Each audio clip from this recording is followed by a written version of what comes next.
Welcome to the second part of the video lesson. In this video, we are going to discuss about the teachings of the Upanishad thinkers. Now, the Upanishad thinkers, they try to answer many difficult questions like what happens to life after death? According to them, there is something permanent in the universe that would last even after death. Now, that is, they called it as the Atman or the individual soul and the Brahman or the universal soul. They believed that ultimately both the Atman and the Brahman are the same. The Upanishads deal with the Indian philosophy and evolved the theories of karma, maya, and mukti. The Upanishads state that the universal soul can unite with the Upanishads state that the individual soul can unite with the universal soul or the Brahma by doing right karmas. The Upanishads discuss about creation of the world, creation of man, ideal human conduct, the practice of yoga, meditation, karma, and truths about life and death. The Upanishad thinkers. Now, the Upanishads were written by learned Hindu sages, but most of them were written especially by Brahmins and Rajas. Now, we have a few renowned women thinkers such as Gargi. We have Satyakama Jambala, who is an exceptionally religious, who took exceptionally part in the religious debates and all. Even Adiguru Shankaracharya also added many ideas. Now, when it comes to the other literary works, during this time, other great literary works were also produced. They were related to grammar, poetry, astrology, astronomy, medicine, art of warfare, music, etc. Now, we have a famous scholar, Panini. Now, Panini prepared a grammar for Sanskrit. He arranged the vowels and the consonants in a special order and then used to create formulae. Now, Jainism. Vardhamana Mahavira is considered to be the founder of Jainism. He was the 24th and the last Tirthankara. Now, Tirthankara is none other than a teacher. The first Tirthankara was Rishabhadeva and the 23rd Tirthankara was Parshvanath. The followers of Jainism are called as Jains. Now, coming to the life of Mahavira, he was born at Kundalagrama near Vaishali. His father was Siddhartha and mother was Trishala. He was married to a girl named Yashoda. At the age of 30, he left his home in search of truth. Finally, he attained the highest spiritual knowledge or Kaivalya. And later he was called as Mahavira or Jina. The word Jaina comes from the term Jina, that means conqueror. He passed away at the age of 72. Now, teachings of Mahavira. People must follow very strictly the rules of Ahimsa. That is nothing but not hurting or killing the living beings. People who wish to know the truth must leave their homes. He taught people to be absolute honest. He asked them not to steal. People should not tell a lie. He also preached to observe celibacy, that is brahmacharya. Mahavira did not accept Vedic sacrifices. He did not believe in the caste system or discrimination. Mahavira said that a person's soul is reborn again and again due to his or her previous life's karma or actions.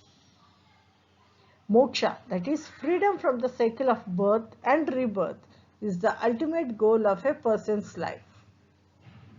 Now, this goal or moksha can be achieved by following three ratnas or three jewels: right knowledge, right belief, right conduct or actions.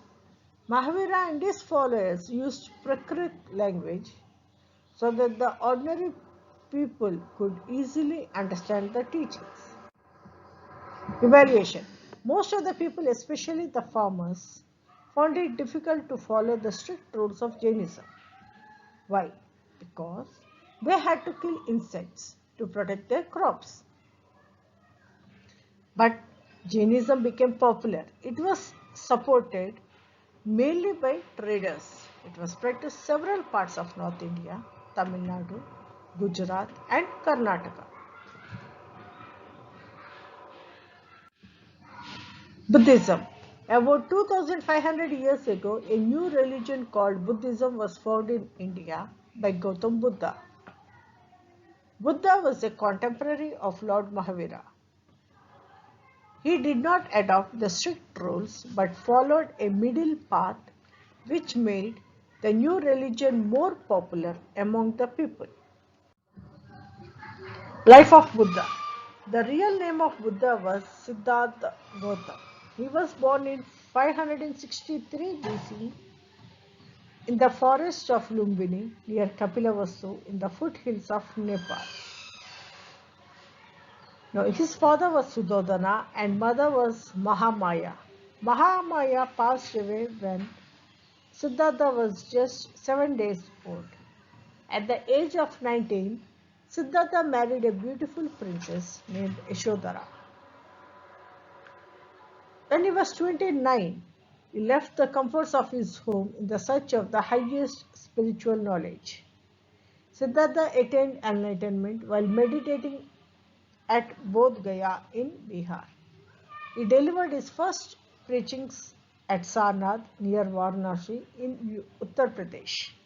He passed away at the age of 80. Teachings. The main teachings of Lord Buddha include Four Noble Truths and the Ashtangika Mark. Now, this Ashtangika Mark is even called as the Eightfold Path. Now, first let's discuss what are the Four Noble Truths. The life is full of sufferings and unhappiness. The cause of sufferings is human cravings and desires, which cannot be fulfilled. Sufferings can be ended by overcoming desires. To end desires and hence sufferings, to get freedom from the cycle of birth, death, and rebirth, one must follow the Eightfold Path. And if we follow this Eightfold Path, it leads to the Nirvana, that is moksha. So what is the Eightfold Path? Right belief, right thought, right speech, right action, right means of livelihood, right effort, right memory, and right meditation. Buddha condemned animal sacrifice that were under Vedic rituals and he preached ahimsa or non-violence. Now, Buddha said that the results of our actions or karma affect us both in this life and next. He strongly condemned the caste system and preached that all men and women are equal. He even stressed on the moral values such as honesty, non-violence, obedience, and respect for elders, kindness, etc. He encouraged people to think for themselves rather than to simply accept what he or anybody said. Now, there are many ways in which Buddha tried to spread his message to the people. Now, he preached in Prakrit, the language of the ordinary people. And Buddha did not believe in the caste system. All men and women could join the Buddhist Sangha. He also encouraged people to think for themselves rather than to simply accept what he said. Now, Buddhism not only spread in India but also in other countries like Tibet, China, Nepal, Sri Lanka, Burma, Japan, and so on. Even today, every parent wants their children to know about the story of Buddha. By this, we came to the end of the lesson. Catch you later. Bye.